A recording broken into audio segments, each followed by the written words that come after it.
What's up, guys? Welcome to Daily Dose of Reddit. This is your host, Zach, and today's subreddit is r/IDontWorkHereLady. Alright, this story's called Karen Goes to a Tattoo Shop. Maybe 10 years ago, I owned a tattoo shop that was located next door, same strip mall, to a piercing shop. I'd gone next door to watch the lobby for the piercer while they ran and grabbed some change. So Karen walks in, and I get why she thinks I work there. I'm sitting behind the counter. I was here last week and you fricked up my piercing. It's infected now and I need you to fix it. I don't work here, I'm just... No, it was you. I remember your tattoos. Look. She then proceeds to show me her navel piercing, swollen over the cheap, crappy jewelry, obviously not from the upscale shop where I was currently at, and covered in yellow crust. Ugh, the piercer will be right back. He just went... No, you messed it up and now you're gonna fix it. I'm not dealing with anyone else. They shouldn't have to fix your mistakes. I don't work here. I haven't done a piercing in years. I'm sure the piercer will be happy to... Are you calling me a liar? I remember you. I don't want some guy touching me. Mind you, the only piercers who worked there at the time were men. You need to help me or I'm gonna have to go to the hospital and have this thing surgically removed, and then I will have to sue you for my medical bills. Since I'm not a piercer, I don't know for sure, but that thing looks pretty gross. Maybe you should go to the hospital and get it checked out. I'm not going to the hospital. You're going to fix it. You messed it up. I need this fixed today. Okay, fill out this form and we'll see what can be done. I was tired of dealing with her. I just wanted her to stop talking. The piercing shop had a long release form that everyone has to fill out, so I gave her one of those to keep her busy till the piercer returned. While she was working on the form, the piercer returned. I explained that she was upset and had an issue with her navel, and then snuck out the back door to return to my much quieter tattoo shop. Maybe 10 minutes pass, and guess who walks into my shop? I want to get a tattoo done today. This lady acted like she had never seen me before. No mention of me being in the other shop or anything. I'm sorry, I'm busy today. We're booked out for several months and not able to take any new clients for a while. I want... She proceeds to describe a fairly large and detailed tattoo. I can't recall of what. I know how much tattoos cost, so I don't intend to overpay. There is no way I can tattoo you today, and I'm about to lock up for lunch. She goes through the gate that separates the lobby from the tattoo station, sits down on my massage table, and holds out $40. How long do you think this will take? Can I use your phone? I have to call my husband and tell him when I'll be home. In kind of a stern voice, I'm super non-confrontational, so this was weird for me. Ma'am, you have to leave. You are not getting tattooed here today. I am not taking new clients, and you've been kind of rude both here and next door, and I just plain don't want your business. Here. She holds out $40 again. You're not very busy now, so I don't see what the problem is. How do you even stay open if you refuse to tattoo anyone? Here. Again with the $40. Me kind of hangry at this point. We tattoo plenty of people. I just won't be tattooing you. You're demanding a $400 tattoo for $40 when I'm already booked and you are rude to me next door. Please take your stuff. She emptied half her purse on the table to show pictures similar to the tattoo she wanted and leave. I'm trying to get lunch before my next appointment. I don't mind waiting. Totally annoyed and kinda rude, I say. I'm not tattooing you now or ever. Get your crap and get out of my shop, and don't ever come in here again. At this point, I picked up her tattoo reference photos and shoved them back in her purse to hand them to her. She switched to a full-blown banshee. What the hell are you doing? Give me my purse. You're trying to rob me. Give me my freaking money back or I'll call the police. She carried on a bit more, but I can't recall what she said. So I walked to the door, opened it, and threw her purse outside. Call whoever the hell you want, but you need to leave now. She practically leaped for the door, continuing to scream about her purse, the contents of which had spilled from me tossing it, and on her way out, she pushed me hard enough that I cut my shoulder on the corner of a vending machine in the lobby. I locked the door behind her, gathered my things, and left on foot out the back to get lunch at the bar a couple doors down. While I was at lunch, I was there for over an hour working on stuff on my laptop, I got a notification that someone had left a review. Guess who? It was the most insane and confusing review I ever read. My favorite parts were that I had secretly disclosed having hepatitis to her, and that her nephew was going to do an apprenticeship with us, but wouldn't after how she was treated. The rest of it was profanity and saying my shop was dirty, I'm a drug addict, etc. So I flag it with Google and figured that was the end of that. My shop had a little enclosed patio at the front entrance with seating and a smoking area for clients, as well as a bunch of potted plants and decorations. When I returned, I found all but one of my pots broken. Dirt and plants everywhere. A bench thrown halfway over the fence, the Christmas lights had been torn down, my gate had been kicked or pushed so hard it was sitting crooked on the hinges, my small window had been broken, one of the letters torn off my tattoo sign, and my frickin' car was key. My car had a huge sticker for my shop, and my plate was tattooing you.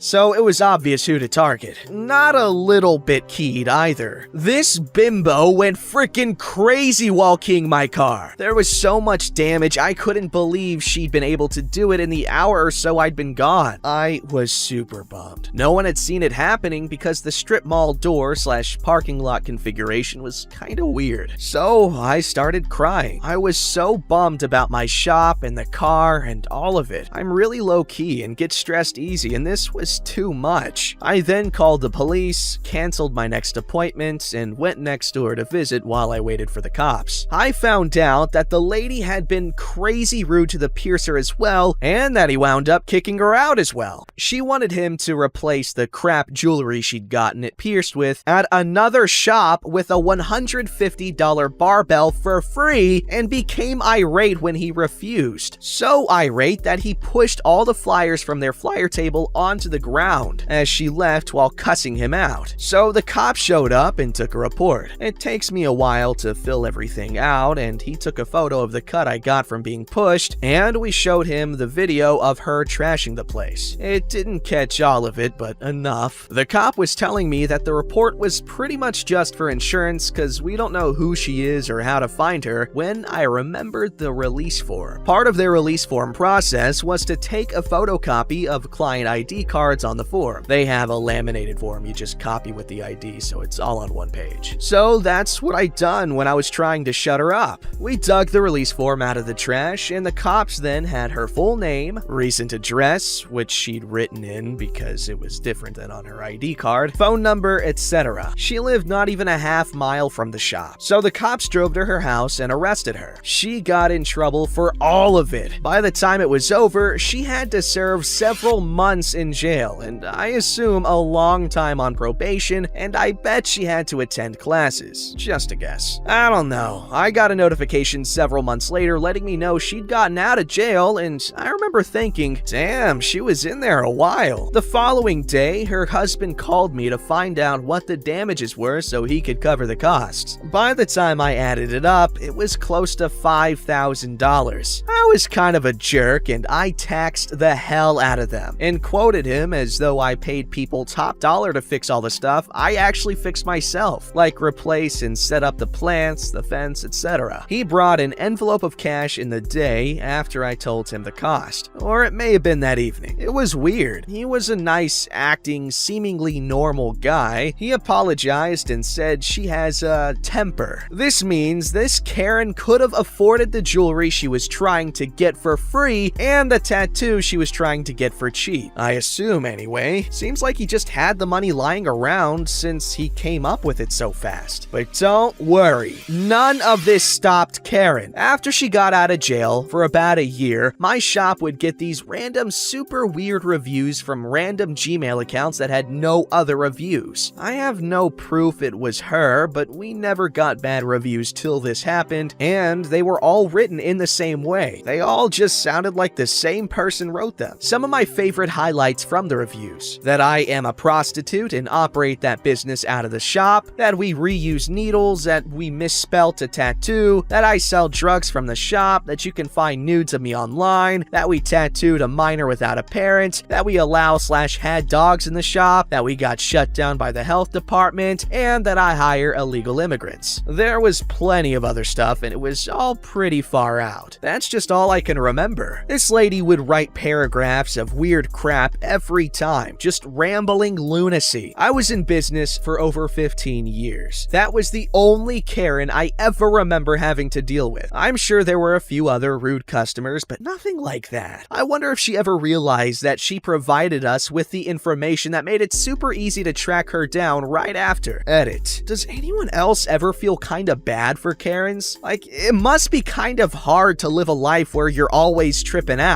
Yo. This went like a few levels deeper into the rabbit hole than these stories typically. I mean, that makes it sound like it's outlandish, but honestly, some weird crap going on here. I believe it though. I actually 100% believe. OP seems very honest, so I appreciate that, OP. You admit when you feel like you've probably done something kind of mean, which was overcharging them for the repairs, which I agree with you. The guy was trying to be responsible about it, but I mean, did seem like he could afford it, so I mean, hey, a bag's a bag, and he gave it voluntarily after you were given potential trauma. So hey, it works out, right?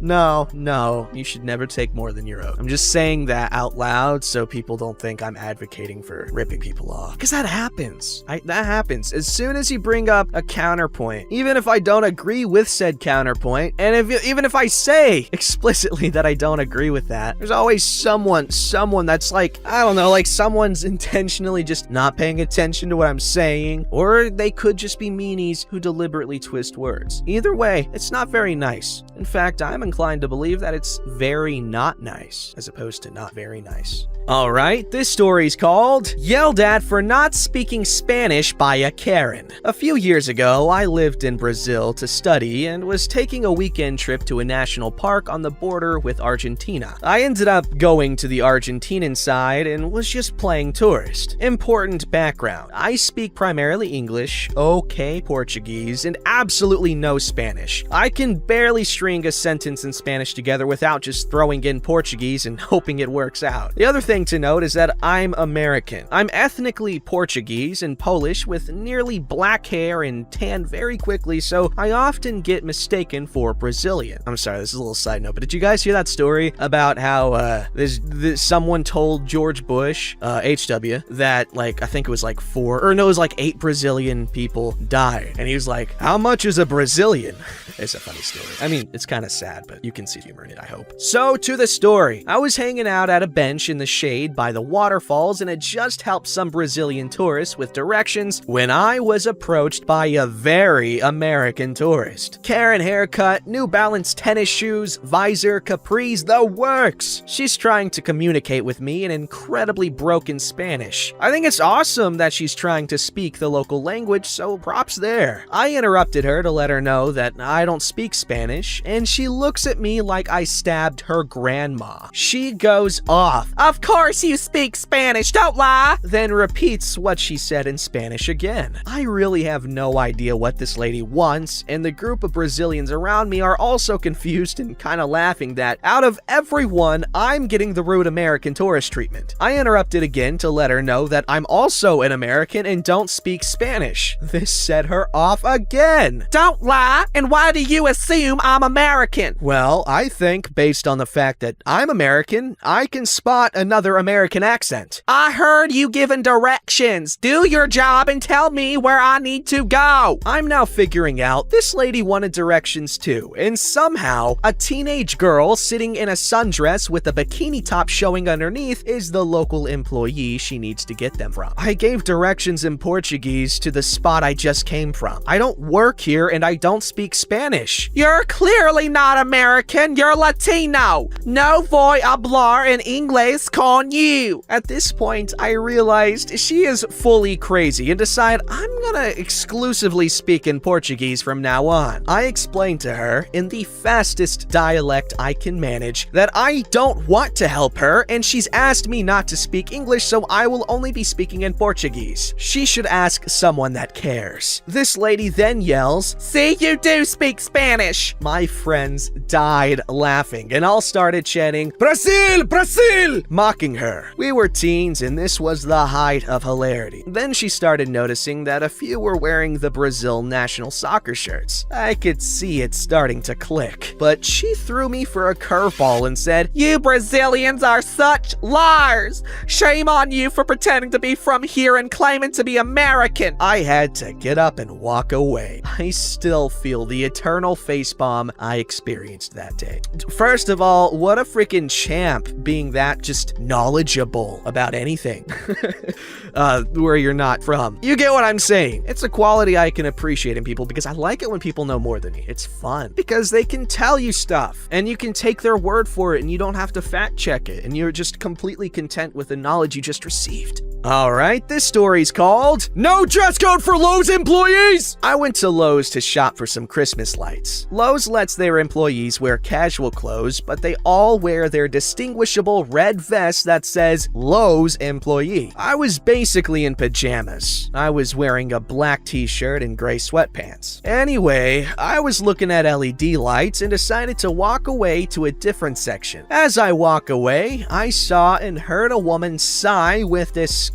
I thought I had gotten too close to her, so she was showing her displeasure. A couple of minutes later, I run into the same woman. I saw by the look on her partially visible face that she was frustrated and upset. She then asked me, "Do you work here?" I look myself up and down and say, "No," with a confused look. The look on her face went from upset to embarrassed really quick. She walked away without saying anything else. She grabbed her husband and got as far away as possible. She was upset during the first encounter because she thought I was an employee who was ignoring her. Yikes. Imagine making a stupid mistake like that and being too much of a coward to confront it. Anyway, I hope you guys enjoyed reading from r/Petty Revenge. Oh wait, this isn't Petty Revenge? Is this I Don't Work Here Lady? Oh, I gotta go. Bye! Don't forget to like, subscribe, and hit that bell to never miss an episode.